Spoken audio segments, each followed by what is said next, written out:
பிரதமரை முதலமைச்சர் காட்டமா விமர்சனம் பண்ணிருக்காரு. தேர்தல் அடிக்கடி வந்தா பிரதமரும் அடிக்கடி வருவார் அப்படிங்கிற ஒரு குற்றச்சாட்டை வச்சிருக்காரு. சட்டமன்ற உறுப்பினரா இருக்கீங்க, பாஜகவுடைய மகளிர் அணியில இருக்கீங்க, எப்படி மேடம் பாக்குறீங்க?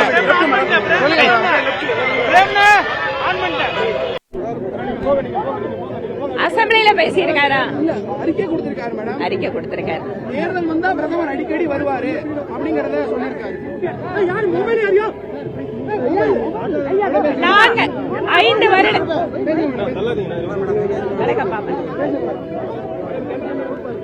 வருடங்களை கிட்டத்தட்ட நிறைவு செய்கின்ற இந்த நேரத்தில் பிரதமருடைய வருகையை பற்றி முதல்வர் பேசுகிறார் என்றால், ஒன்று, அவர் மத்திய அரசாங்கம் அல்லது மத்திய அரசின் வாயிலாக பிரதமர் மோடி அவர்கள் தமிழகத்துக்கு செய்த வேலைகளை அவர் ஒன்று தெரியாமல் இருக்க வேண்டும் அல்லது வேண்டுமென்றே பேச வேண்டும்.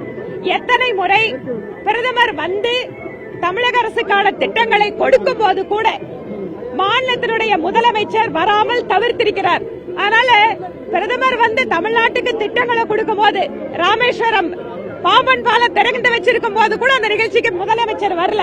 அதனால அவருக்கு தமிழகத்திற்கு பிரதமர் எத்தனை முறை அரசியல் இல்லாமல் திட்டங்களுக்காக வந்திருக்கிறார் என்பது அவருக்கு தெரியாது. அதனால நாங்க பட்டியல் கொடுக்க தயாரா இருக்கோம். இன்னைக்கு பிரதமர் மோடி அவர்கள் தமிழ்நாட்டுக்கு என்னென்னவெல்லாம் செஞ்சிட்டு இருக்கோங்கிறத சொல்லதான் போறாரு. அதனால அவர் பேசுறது பார்த்து அவர் காது கொடுத்து கேட்கணும்.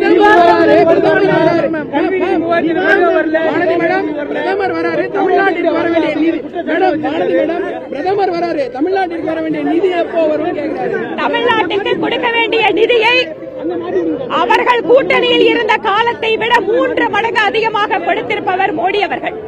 அதனால தாங்கள் ஆட்சி செய்த 10 ஆண்டுகளை விட அதிகமான நிதியை பெற்றுவிட்டு இப்போது முதலமைச்சர் மக்களுக்கு எதுவுமே தெரியாது என்று நினைத்துக் கொண்டு பேசிக் கொண்டிருக்கிறார். நன்றி.